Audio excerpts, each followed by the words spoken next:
ఆ రోజా గారు అంతే, ఆమంతే, అంతే. ఇప్పుడు ఒకటండి, నేను చెబుతున్నాను కదా, పెమ్మసాని చంద్రశేఖర్ గారు ఈ 7 నియోజకవర్గాల్లో దాంట్లో మా యువనాయకుడు నారా లోకేష్ గారు నియోజకవర్గం ఉంది. ఇలా నారా లోకేష్ గారు ఏంటంటే ఓడిపోయినా ఆయన పోయాడు. ఆయన ఆ రెడ్డి గారు మన ఎమ్మెల్యే ఆర్కే గారు ఆయన రాజధానికి చైర్మన్ గుండా ఆయన ఏం చేయలేకపోయినా లోకేష్ గారు మంగళగిరి నేనే మంగళగిరి, ఇదే మంగళగిరి నుంచి 1,00,000 ఓట్ల మెజార్టీ గెలవాలని ఏం పెట్టుకున్నారు.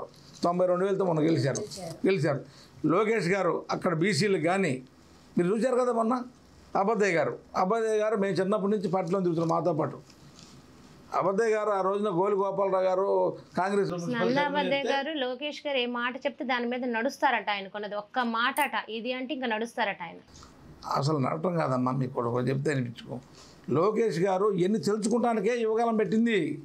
ఏమని తెలుసుకోవడానికి? అసలు ప్రజలు ఎట్లుండారు ఏమిటి ఈ సమస్యల మీద అవగాహన కోసం యువకాలం పెట్టి ఆయన అన్ని రోజులు నడిచినా, అన్ని వేల కిలోమీటర్లు నడిచినా ఎంత అనుభవాన్ని మొత్తం రంగనించుకో ఒక నాయకుడిగా తయారయ్యి ఇవాళ మంగళగిరిని ఆదర్శంగా తీసుకొని మంగళగిరిని రేపొద్దున జంట నగరాలు అయితే రాజధాని గుంటూరు, విజయవాడ, చిన్న నగర heart of the city Mangalagiri Lokesh గారు మంగళగిరి ఫ్యూచర్లో చూడండి మీరు ఎట్టి పరిస్థితుల్లో